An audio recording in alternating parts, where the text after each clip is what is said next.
First thing I want to kind of talk about is I want to pick your brain about what happened just the other night going between the Pittsburgh Pirates and the Atlanta Braves. It's something that everybody's talking about. Jerry Meals taking place in the 19th inning.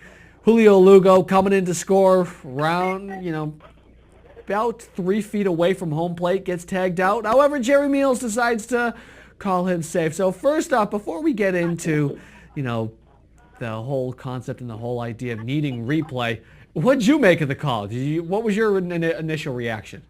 It was a pretty horrific call. I mean, it seemed pretty blatant. Even from the angle he was at, you should have been able to see that he definitely got the tag down in the leg way before Lugo ended up hitting the plate. So I'm not quite sure, in general, how we blew the call, because he didn't look to be blocked out in any way in terms of not being able to see the plate. And then obviously all the scuttlebutt and all the conversations that is generated from that has to do with the use of replay. And it was interesting. I know ESPN ran something about Bud Selig saying they were quote unquote looking into it and having heavy conversations, and no decision has been reached, and they don't want to slow down, as he referred to it, the pace of the game. But I mean, that's a situation where a call that's that blatantly wrong or that much of an issue, I mean, they should do maybe what the NHL does, like where they have all those guys in Toronto watching over every game, and maybe they need to have some sort of buzzer system to the umpires when there's a major controversial call that possibly could be overturned, especially something like that, whereby they were looking to get a 1-2-3 double play to end the game, and all of a sudden you look up and it's safe at the plate in a 19-inning game. That was a pretty fascinating game to watch.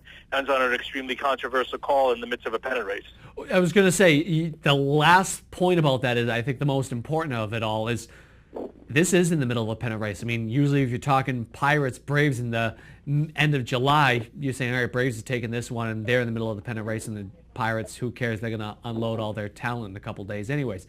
But this is a different story. This could definitely have big-time implications. You mentioned the hockey thing.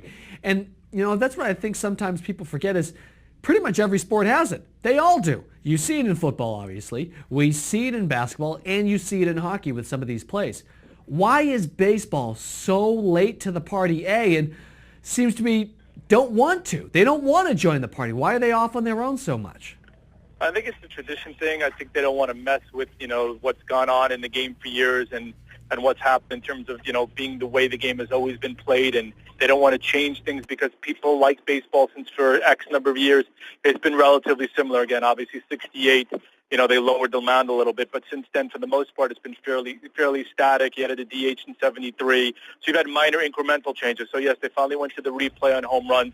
That was one change. But in terms of, as he refers to slowing the pace of the game down, I'm not quite sure if this would really slow the pace down, especially for certain instances. You look at the Joyce incident last year with Galarraga in terms of the perfect game that got lost because of the blown call.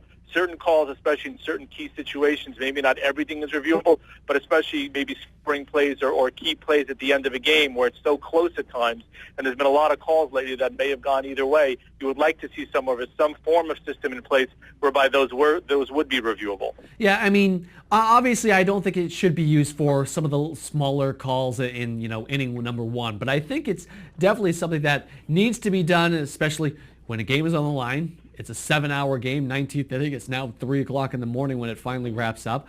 And like you said, Galarraga with Jim Joyce last year, when the kid's got a no-hitter going. These are a little bit more important than just, well, I kind of want to go home right now. So I think that's something to really note about for sure.